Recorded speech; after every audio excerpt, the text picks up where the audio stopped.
আচ্ছা, এই মঞ্চে দাঁড়িয়ে সেমিফাইনালের মতো ম্যাচ খেলা, ডু অর ডাই ম্যাচ, এই মঞ্চে কেমন ফিলিংস হচ্ছে আর এই ম্যাচের জন্য প্ল্যানিংটা স্পেশালি কি?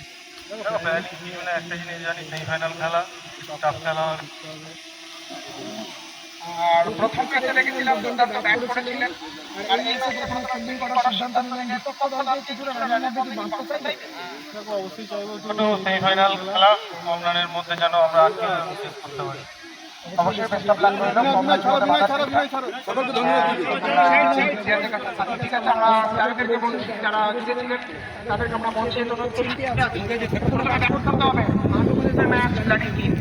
প্ল্যানিং ব্যাটসম্যানদের বলবো যে ভালোভাবে ব্যাট করতে, একটা ভালো স্কোর সেট করতে, বলারদের জায়গা নেয়। এই জায়গায় দর্শকদের অনেক চাপা উত্তেজনা রয়েছে, কেউ কলকাতাকে সাপোর্ট করছে, কেউ রসুলপুরকে সাপোর্ট করছে, তাদের কি জয় করবে রসুলপুর? অবশ্যই চেষ্টা করব। আগের দিন আমাদের দর্শক খুব ভালো সাপোর্ট করেছে, আজও চেষ্টা করব আমাদের বেস্ট দেওয়ার।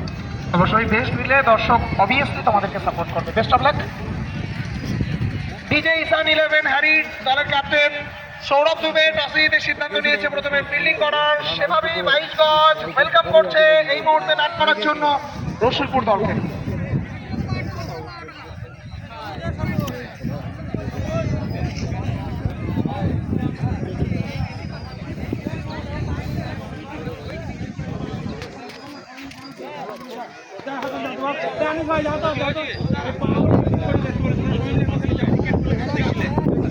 ব্যাট করবে রসুলপুর।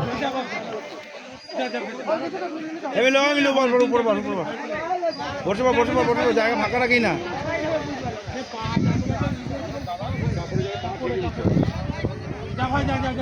আমাদের এই জায়গাটা কেউ গ্যাঞ্জা করতে পারবো, এখানে কাউকে গ্যাঞ্জা করতে না, দেখতে হবে না তাইলে।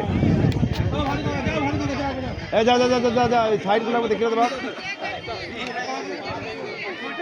টসে জিতে ডিজে 11 কলকাতা ফিল্ডিং করার সিদ্ধান্ত। প্রথমে এখানে